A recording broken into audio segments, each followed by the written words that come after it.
dibeer fukki fan ak ñeent si bu barax laatum junne ak ñeent téeméer ak ñeent fukk ak ñaar sa gàdday ga mbokk yi da leen gaam si xibaar yi njolloor gi li ci gën a fës di ay bërëb yoo xam ne moom lañu jagleel ndaw ñi maison de la jeunesse yi nag ñu ngi koy taxawu jamono ji Pikine moo daloo xew mu njëkk bi nga xam ne teg nañ fa xeer ngir liggéey yi nga xam te ne bi dafa war a feccantikoo fu nekk si réewum Sénégal si teewaay yëpp joriñ yi nga xam ne moo yor wàllum ndaw ñi neen ni Fatoumata Tall mi nga xamante ne bi mi ngi woon foofu si diwaanu Pikine dinañ ñu ànd rek moom di la mi fàtti si njëlbeenu ko googule kër yi ñu jagleel ndaw ñi beneen bërëb boo xamante ni bi dinañ fa wutale di place bu souvenir foofee nag la ñu daloo li nga xamante ni bi moo di mouvement bu yees bi nga xam ne mooy dàq mbas mi ñoom nag daal di ëmb ñi nga xamante ni bi ñu ngi si wàllum société civile ak yu ni mel ñoom ñëpp nag seen taxawaay li mooy li ko waral ji mbas mi jóge si réewum Sénégal jàppale ñi nga xamante ne bi ñoo di kilifa yi si noonu ñoo xam ne mbas mi daloon na leen ba ñu wér it ñëw nañu si seede ca diwaanu fi nga xam ne moo di Thiès it li nga xam ne moo jëm si xeex mbas mi ak li nga xamante ni bi moo jëm si ñàkk yi door nañ ko foofee di ñàkk yoo xam ne feccantikoo na jamono jooju réewum Sénégal ñàkk lu toll si ñett téeméer ak fanweer ak benn junni ak juróom-ñaar téeméer ak ñaar fukk ak ñett ginnaaw xam bis bi nga xam ne def nañu ko mbokk yi lii mooy li nga xam ne moo gën a fës si biir jotaay nees ki ñu def si faram fàcce.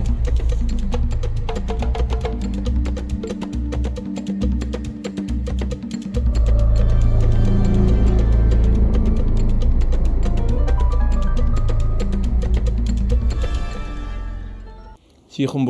la ñu daal di tegee xeeru njëkk kër yi nga xam ne moom la ñu jagleel ndaw ñi ab liggéey boo xam ne nag naan la buy war a feccantikoo si réewum Sénégal Pikine moo daloo xeeru njëkk wa maison de la jeunesse yi si fekkeep jëriñ ñi nga xamante ni bi moo yor wàllum ndaw ñi waaye tamit si fekkeek Mamadou Lamine Fati.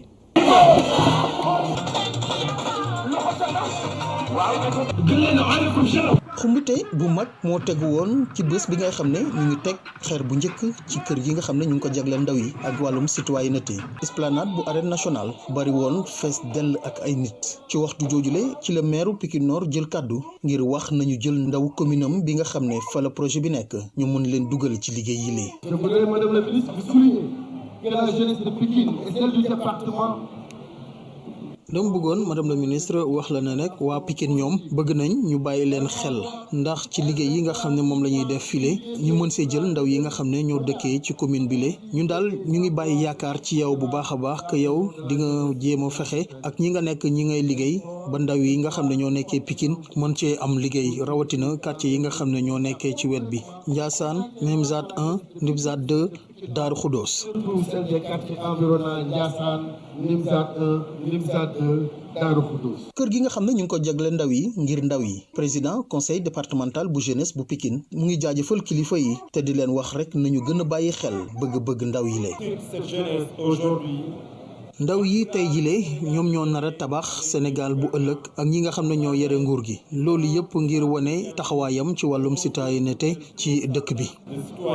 Dans la société. département de Pikine bi nga xam ne moo dalal kër gi nga xam ne ñu ngi ko jagleel ndaw yi ñoom ñu ngi rafetlu bu baax a baax ci kàddu yi maire bi lay te di wax rek lu nu mel dina tax ba ndaw yi am fu ñu nekk. Il n'est point de doute que ces maisons seront des cadres conviviaux. kër yi nga xam ne moom la ñu defar kenn nattablewul ne dina doon fi nga xam ne xibaar yi dinañ fa jëp ngir yee ndaw yi ci wàllum citoyenneté. Et collectif de nos jeunes frères, de nos fils et de nos neveux. gannaaw bu mu tegee xeer bu njëkk ci kër gi nga xam ne ñu ngi ko tabaxal ndaw yi le wàllum citoyenneté kii di jëwriñ bi yore mbirum ndaw yi di woo ndaw yooyu le ñu gën a sàmm kër gi le bi nga xam ne lépp luy wàllum information dinañ ko fa mën a amee ci wàllum ndaw yi. Les maisons de la jeunesse et de la citoyenneté sont voulues par le chef de l'État, son Excellence le président Macky Sall, pour être un creuset d'information. kër yi nga xam ne ñu ngi ko jagleel ndaw yi ak citoyenneté kii di président Macky Sall moo ko bëgg ngir mën a jàppale ndaw yi ñu mën a am ay xibaar lépp loo xam ne moo dem ci wàllum jeune doon tamit mbir bi nga xam ne ndaw yi dinañ fa mën a tase ngir mën a booloo ngir mën a sottante xalaat ñoom i tamit. kër ndaw yi nag ñu ngi ko teg ci lii nga xam ne mooy programme Sénégal émergent bi nga xam ne ñu ngi ko jagleel ndaw yi dina tax ba ndaw yi mën fee am ay xibaar yu dem ci wàllum liggéey ak ñi nga xam ne mooy jéem a jàppale sa bopp tey jii nag lu ma bëgg rek mooy yéen ndaw yi ma bëgg yéen tamit ngeen jël kër yi def ko seeni mbiru bopp bi nga xam ne yéen nañ ko jagleel di leen di woo nag ngeen gën a bàyyiwaat seeni xel ci wàllum civique ak citoyenneté ngeen taxaw ci kanam ngir mën a yee seeni morom ñu mën a sàmm li nga xam ne mooy moomeelu askan wi. De vous appeler à la vigilance civique et citoyenne. et d'être à l'avant-garde de la sensibilisation de vos pairs sur le respect des biens publics et privés, des institutions et des symboles de la République. politique ëmb xew-xew bile ci lu bari loolu tax na ba jawriñ bi yore mbirum ndaw yi ak meeru Pikine moom ñu ngi tàllal loxo ñi nga xam ne ñoo nekkee ci opposition bi ñu fekk si leen. moom du leen fàtte jamono jooje ab kuréel taxaw ñoom ngir xeex li nga xam ne moo di mbas mi dàq mbas mi lañ ko tuddee sa place bu souvenir la ñu taxawalee boobule mouvement nga xamante ne bi ëmb na ñoo xam ne ñoo nekk ci société civile bi waaye tamit ñu nekk sa université yu kawe yi ci réewum Sénégal loolu yëpp nag ngir jàppale ñi nga xamante ne bi ñoo di kilifa yi ba bépp jéego boo xam ne ñu ngi koy teg ngir mbas mi dellu ginnaaw ñu mën see def ay jéego yu am solo ñu ànd seeg Abou Tedi Sow ak Seydina Mbaye ñi fekk woon ndaje la. ci wàllum xeex mbas mi ay doomi Sénégal yu bawoo ci fànn yu bari te wuute taxawal nañu benn kuréel bu nu tuddee dàq mbas mi ngir gën a jàppale askan wi ci jàmmaarloom ak feebar bi. Cela fait plus d'1 an que nous faisons face à la grande crise sanitaire de l'histoire récente di wax président ñu ngi leen di gërëm leen di sant turu ministre de la santé action sociale bi nga xam nga ne tey bëggoon na fi ñëw mais xat-xati àddina tax na mënu fee ñëw mais mu ngi leen di dolli nuyoo. Vraiment di leen di féliciter di wax ne mu ngi ànd ak yéen ni mu ko defee tey mais également comme ni ngeen wax ci tournée yi ngeen xamante ne parce que Sénégal yemul ci Dakar bien que Dakar ak Thiès ñoom ñoo gën a atteindre fi mu nekk nii mais di wax ne daal bu leen ci am benn xel yaar que mu ngi ànd ak yéen te ñun tamit équipe yëpp technique yi man keroog nekkuma ci audience bi ba mu génnee man la njëkk a oo ne ma recevoir na professeur Momar Samb donc directeur de cabinet dina la jox lépp lu mu la war a jox ba nga xamante ne. programme bi ngeen xam ne teg nañ ko fu ngeen ci toll di ngeen gis ne médecin chef de région ñu ci 14 régions yi médecin chef de district daa wax nañu ci 79 yi donc tey lii daal laa ñëwoon pour jàllale ko. njiital santé publique ca ministère bi saytu wàllu wér-gu-yaram di rafetlu taxawaay bu ni mel. ñaareelu ginnaaxu mbas mi ñu duppee Covid-19 dal na fan yii ci sunum réew jur fi tiitaange gu rëy rëy wallante ci gox bu baax. ba amul benn diwaan bu mucc ci feebar ñoom ñëpp am yéene taxawal lang bu yëngu ngir dàq fi mbas mi xam nañ bu baax ni mbas mi musiba la ñoo ngi woo bépp doomu réew mi góor ak jigéen bépp gan gu dëkk ci réew mi ku ci nekk nga def loo mën ngir ñu daan feebar bu bon bi. ci kaw loolu mu am ñoo xam ne mbas mi daloon na leen te nuy ñaax askan wi ngir nu gën a farlu.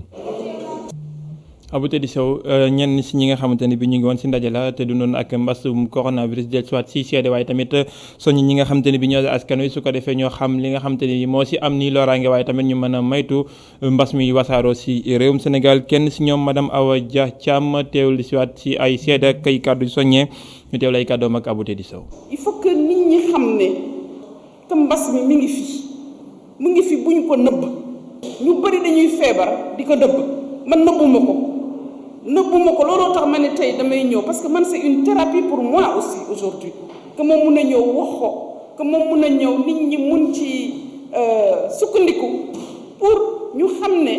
mbas mi luñ koy waxee di ko nëbb baaxul dañ ñu toppatoo 15 jours te ña fa nekk jaaraama ña fa nekk di liggéey du ñu nelaw donc loolu aussi lu am solo la loo xam ne baax na ñu wax ko loolu yëpp war na tax ba ñu war a daw mbas mi.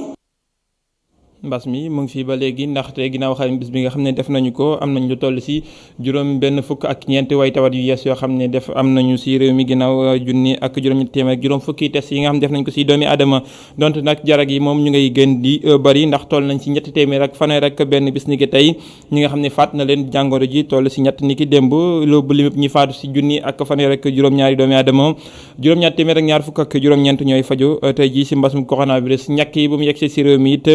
toll si ñaar téeméer ak fanweer ak benn junni ak juróom-ñaar téeméer ak ñaar fukk ak ñett ñoo si ñàkku niki démb si dibeer ji lu toll si juróom benn junni ak ñeenti téeméer fukk ak ñeent ñoo si ñàkku yi ñu ngay koy amal si diwaanu Thiès foofee si njiital ki nga xam ne moo di médecin chef bu district sanitaire bu Thiès di saytu mbir yi ne lépp ngi jaar yoon waaye tamit mu ngay soññ askan wi ba ñu bañ a teewlu kàddu yi ñi nga xamante ni bii dañuy def lépp ngir ñàkk yi bañ a wasaaru si askan wi neen ñooñee seen doxalin baaxul si askan wi te baaxul si xeex ni gi nga xam ne moom la ñuy xeex mbas mi Thiès ñu fekk fa Isidore Alexandre Sène. Notto Diobass dugg bu baax a baax ci li nga xam ne moo di ñàkku bi ngir xeex li nga xam ne moo di mbasu coronavirus ñi ngànk municipalité bi di woo askan wi ci loolee. ndax amul beneen garab à part vaccin loolu waral maa ngi gën a ñaax askan wi di leen gën a sensibiliser wax leen nañ vaccin bi amul benn loraange bi ci nekk man mi di wax ak yéen jël naa sama ñaari vaccin te maa ngi nii ne cooc jàkkaarloo ak yéen kon ñi nga xam ne seen xam-xam sorewul di wax waxu caaxaan bu leen déglu. vaccin yi wóor na te mën naa wàññi bu baax a baax mbasu coronavirus ki ni waxee moo di médecin chef district sanitaire bu Thiès. mbas bi kat ata ngi nii ñuy daw ci gannaawam mu indi fi yàqute yu bari lor fi ay doomu aadama yu bari yi toll ni ay millions yi doomu aadama faatu nañ ci jàngoro jooju ci àdduna bi Sénégal weesu nañu junniy nit yi ci faatu ñàkk yi mucc ayib la yu am solo. dalee ko mars 2020 ba léegi muy sous-préfet muy ñi nga xam ne nag ñoom ne autorité municipale yi ñu ngi def seen kéemtalaay kattan ngir rek xeex coronavirus boobee. dañu topp ci tànk yi nga xam ne moom le président de la république taxawal mooy ñun ñi nga xam ne ñoo jiitu ci gox-goxaat ñu tudd leen ay maire sunu wareef la ñu ànd ak chef de village yi ànd ak le commandement territorial pour askan wi ñu sensibiliser leen mais également ñu fexe ba ñoom tamit ñu mën a jël vaccin bi. bokk na ci li nga xam ne moom la sous-préfet bu Notto Diobass faratal ànd ko ak ñi nga xam ne nag ñoo di kër docteur nee nañu ñu ngi waxtaan ak ñi nga xam ne ñoo di relais communautaire yi rawatina ñi nga xam ne de ñoom ñoo ŋànk kër diine yi muy église bi muy jumaa yi. jóge Kajoor wutali Saloum jóge si wàllum wér-gu-yaram wax lu jëm si wàllum politique ak ñi nga xamante ne bii ñu ne ñoom bokk nañ ci ñu sos kuréel gi di Benno Bokk Yaakaar sa diwaan ba te kenn jox leen bopp waral nag ñuy sàkku si ki nga xam ne moo di njiitu réew mi président Macky Sall ñoom ñi nga xamante ne bii nee nañu APR li ko samp si diwaan ba si la ñu bokk te dafa mel ni dañ leen wan ginnaaw kenn joxu leen bopp Ndeye Pauline Ndaw kenn la si ñoom yor kàddu yi si kàllaamay wolof ñu teewlu ko ak Adama Sarr. dañoo nekk nit ñoo xam ne dañoo joxoon parti bi seen doole jox ko seen alal jox ko seen temps jox ko seen lépp ba ci seen bakkan liggéey ba samp ko liggéey ba samp président Macky tey nag ñu seetlu ne ñooña buñ xoolee sax ñoo mujj wala sax kenn tuddatu leen wala bokkatuñ ci dara wala booleetuñ leen ci ndax lan bu ñuy wax Benno Bokk Yaakaar rek la ñuy wax ñun ci jamono yooyu kenn gisatuñu ci benn yëngu-yëngu fekkeetuñ xamatuñ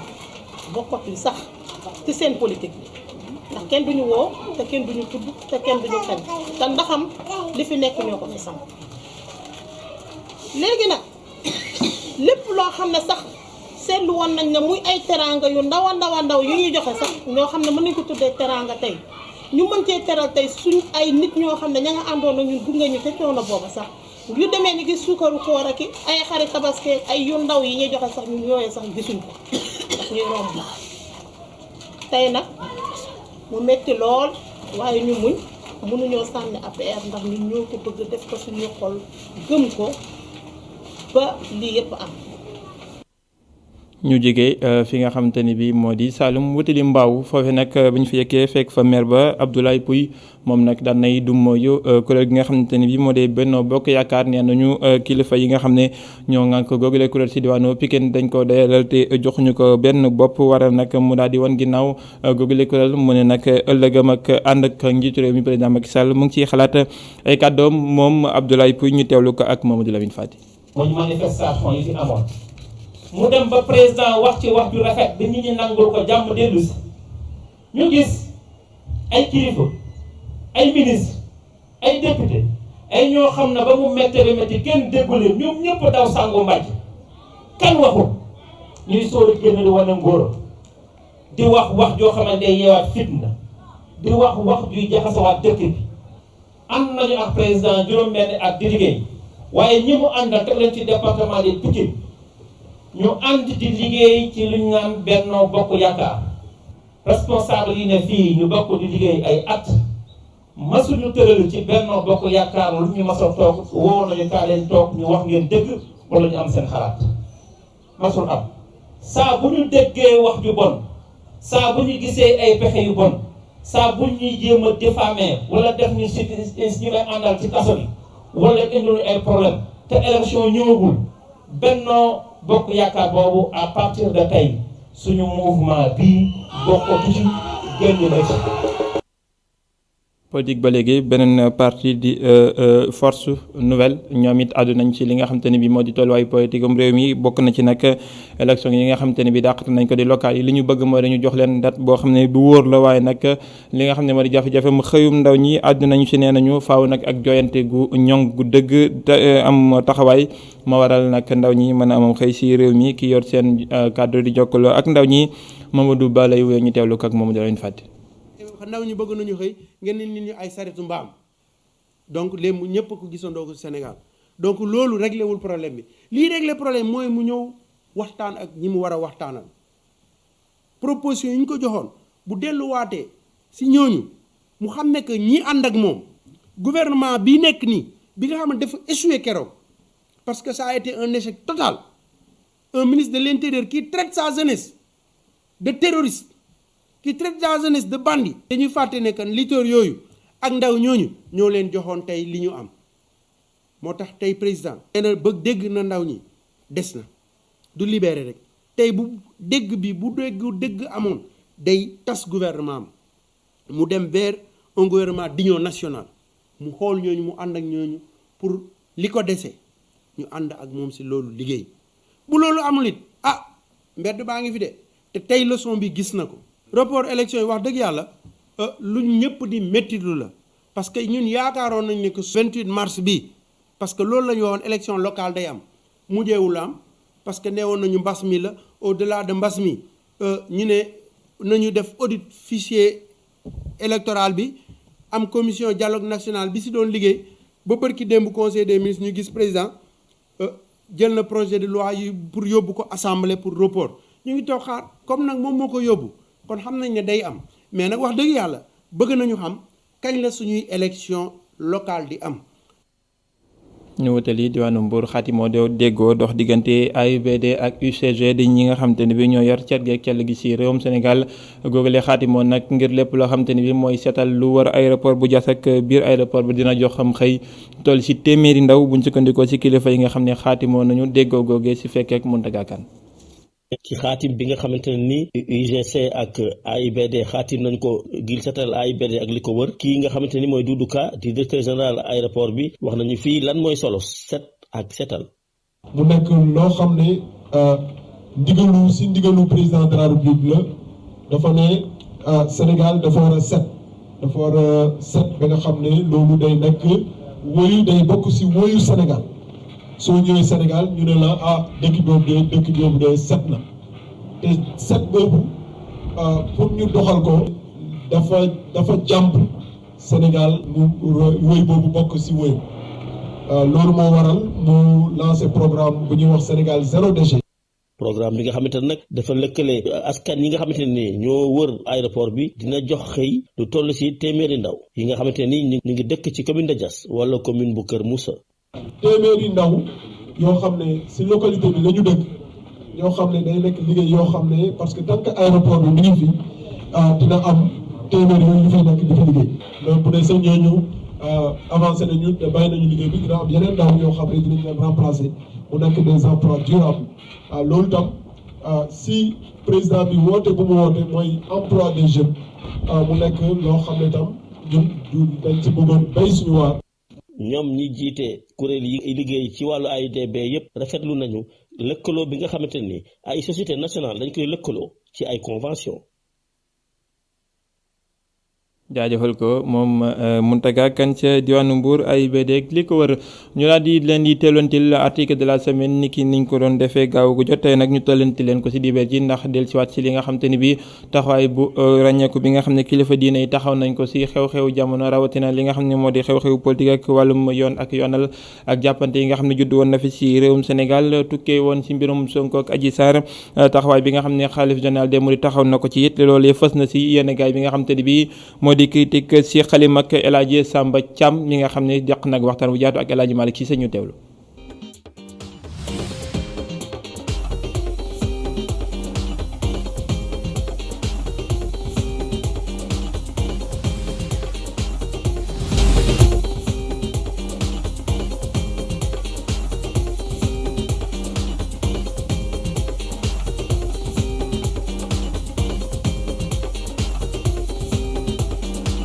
mbirum Sonko Adji Sarr ci waxtu médiation la nekk xalif général des Mourides sàkku dal ci réew mi. affaire leader du Pastef ak affaire Adji Sarr dafa demoon ba jël benn dimension boo xamante ni ñun dañoo gisoon ak sax lecture ñëpp que homme politique yi dañu dem ba vraiment amatuñu solution foofu nag bi ñu demee ba affaire yi tàng ba mu am ay nit ñu dee ak yooyu ci la mais vraiment xalif général des Mourides tenté benn médiation boo xamante ni moom moo teyal yi mbir mi ba léegi nii donc su amul benn problème loolu moo tax donc ñun dañuy wax sortie honorable du salon bi mooy fa mbir ma amee woon parce que foofu la déparé woon affaire privée la woon donc salon boobu la ñuy wax su ñuy wax sortie honorable am na ñu bëri ñoo xamante ni dañuy foog ni honorable député bi la ñuy wax non non honorable si tubaab mooy génn boo xamante ni kenn du ci ñaaw parti yëpp yi ko seq danañ ci génn ci nguuto bi ñu dugg te kenn du ci ñaaw donc nag ñu expliquer ci biir papier bi que médiation bi nga xamante ni xalif bi def na ko dafa arranger pouvoir bi arranger justice arranger protagoniste yi mais arranger dëkk bi parce que soo gisee coow li ni mu toll ak dimension yi mu indi ci dëkk bi ak nit ñi ci faatu ak yëpp nga xam ne vraiment su doon homme politique yi rek kon tey dina gën a ñaaw. Quotidien critique wax apaisement sociopolitique jaarale ko ci médiation religieuse sortie honorable du salon mu am ñetti tomb yu ci nekk sama naataango di ko faram-fàcce mu ñu li yëpp di wane mbirum Sweet Beauty luñ ci war a wax moo bari lu mat a bàyyi xel. mooy ñu fexe ba justice def liggéeyam ba mu jaar yoon. En fait sortie honorable bi 3 points de suspension pour waxee ni là je veux juste indiquer dans le papier que je parle du salon de l'histoire du salon je ne parle pas d'autre chose ah sortie honorable parce que fi ñu toll nii est-ce que tu sais que ñuy dox médiation ils ne sont même pas intéressés par les faits qui se sont déroulés là-bas au salon ñoom dañu toog nañu ba dëkk bi di bëgg a tàkk ak seen autorité ñu jóg ne nañu fay lii. pour léegi même suñ ko fayee ba pare ba mu dal après ñu bàyyi justice ndànk mu continue ndànk liggéeyam mais mënuñu nekk ci décret tension bu toll ni ba ay bakkan di ci faatu ñu bëgg a continuer procédure bi loolu moo tax ñëpp xalaat ni dugg bi ñu ci dugg rafet na la preuve moo seddal mbir mi ba tey jii nii mu ngi am ay mbir yu ci évolué. gis nga médiation homme religieux ni ñu koy souhaité ni mu baaxee foofu la danger bi nekk suñu yamul ci ñoom lii médiation rek yam c'est-à-dire que suñu bëggee dem nag ba au-delà de la médiation c'est là où c'est dangereux autant pour ñoom que même pour les principaux acteurs parce que dafa am benn moment boo xamante ni justice moom mooy liggéey moi je crois que ñoom sax ci seen wax soo ko déggee tuuti feeñal nañu loolu mooy que ñoom dañu jóg juste pour ñëpp dal Sénégal yëpp bu ñëpp dal ba toog léegi ndànk xëy na nag justice nag am na ay ressort justice ci dëkk bi la nag justice bi am na ay ressort pour pacifier ko pour wàññi dangal bu mbir mi la preuve Ousmane Sonko ce n'est pas pour rien et je ne sais pas ce qu'il y a au fond dans le dossier mais suñ ko placé sous contrôle judiciaire loolu ci ay décision de justice pour seddal ab mbir la wala sax pour gën ko saytu pour gën a mën a dem ci biir mais finalité bi ngay njëkk am mooy da ngay wàññi tension bi autour du dossier. médiation bi nekk lu am njëriñ seetlu bi mooy Guy Marius Sagna Clédor Sène Assane Diouf ak ku si mel ni Birame Souleye Diop administrateur parti Pastef féexal nañ leen nekkul lu bett El Hadj Samba Thiam. droit moom benn droit la amul 1000 droits donc même su doon keneen pour un autre dossier suñu la teewee ba juge d'instruction bi woo la ba déglu la say avocat suñu demandé liberté provisoire dañ la koy accorder surtout soo amee représentation de domiciliation nga am foo dëkk amoo c'est dawaloo ak y a énormément de raisons qui font que war nañ la mën a accorder liberté mais dans le fond de ce dossier là il faut le dire que même l'avocat l'a dit dañu nekk dans un contexte de décrispation mooy li ñu moom la ma doon wax rek sànq na si sedd boobu ñëpp a bëgg mu sedd en commençant par la justice parce que c'est pas un dossier facile ce qui fait que c'est dans cette optique-là qu'ils ont obtenu la liberté provisoire. Maintenant, et je reviens sur ça Malick, maintenant pour le dossier de fond, mais le temps de la justice n'est pas le temps des hommes politiques, encore moins le temps de la presse. La justice dinañ jël seen temps liggéey ko ba leeral ko xalaat na ba Sénégal yëpp ku ci nekk après am dëgg boo xamante ni mën nga ci jàppandu. Directeur de la rédaction bu critique ni lii day wane ni homme politique yi dañu wane seen limite ndax ñoom saa su nekk dañuy jël dëkk bi en otage. Malick yow leer na la ni ñii ku leen bàyyi woon fi ñu jëm dafa grave c'est-à-dire que dañu dem ba xam ñaar ñuy xeex dem ba ku ci nekk foog ni sa morom dalay rey tey bu boobaa tu es prêt à tout. On est arrivé à un moment où la tension était à l'extrême dans le pays maintenant que tension bi wàccaat na ce qu'il faut lire lan moo ñu yóbbu ba ci tension boobu dañu échoué parce que su doon li ñuy wund wala li ñuy liggéey mën nañ ko liggéey ñii jël pouvoir bi ba jóge fi ñoom ñëpp mën nga liggéey ba pare te nit du dee mais tant que dans leurs œuvres de par leur pratique ou de par leur volonté ay doomu aadama et surtout ay assassins ñu ngi dee chaque fois je dirais que non seulement ñoom ñooy il faut qu'ils portent la responsabilité mais aussi que dañu échoué moo tax population yi surtout les populations innocentes les jeunes di tomber dans ces pièges là quoi di dem bay dee pour ay affaires yoo xamante ni koo ci laaj du xam sax lan mooy enjeu yi nga xamante ni moo tax mu génn mais pour des raisons politiciennes quelquefois dañ leen di manipuler à tout va et c'est ça qui est mauvais dans le pays il faut que les gens se ressaisissent. bile mbir diggante Adji Sarr ak Sonko di wane ni jeexagul ci jeu politique bi.